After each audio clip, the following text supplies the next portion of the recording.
So if you're able to get this correct, you can please go ahead and share your experience on the social media or see what we have manifested for the second round of the power manifestation. As now we are coming to the conclusion of this complete 21 minutes round of the power manifestation, let's take a few minutes before we move on to the next session to go ahead onto our social media and post our experience, tagging Swamiji's account either on the Facebook, Twitter or Instagram, telling that what you have manifested in this first round of the power manifestation. As in today's Bhavasmaya Darshan, we're going to receive Swamiji in the form of Bhagavan Nithyananda Parameshwara. We have a long day to go to prepare ourselves to receive Swamiji in today's darshan. Now let's all take a few minutes to share our experience as we want to move on to the next session very shortly. Thank you, Nithyananda.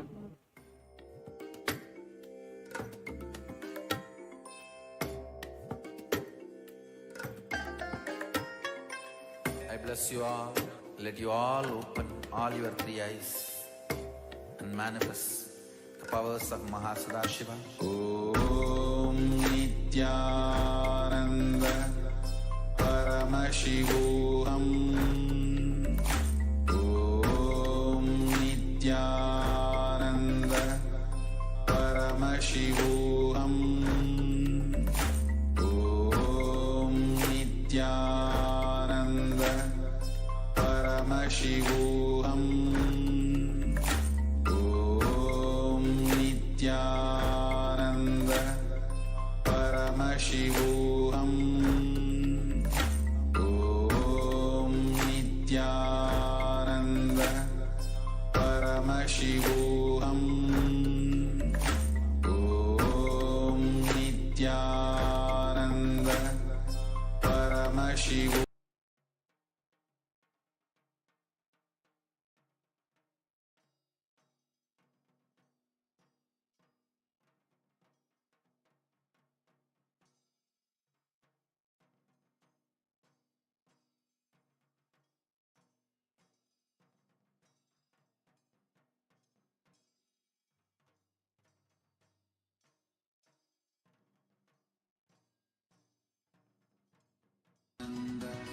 Paramashiva alone is enough for you to live absolutely, blissfully, celebrating, fulfilled, complete, intensely. Paramashivoham. Om Nithyananda Paramashivoham. Om Nithyananda Paramashivoham. Om Nithyananda Paramashivoham. Om Nithyananda Paramashivoham. Om Nithyananda Paramashivoham. Om Nithyananda Paramashivoham. Om Nithyananda Paramashivoham. Om Nithyananda Paramashivoham. Om Nithyananda Paramashivoham. Om Nithyananda Paramashivoham.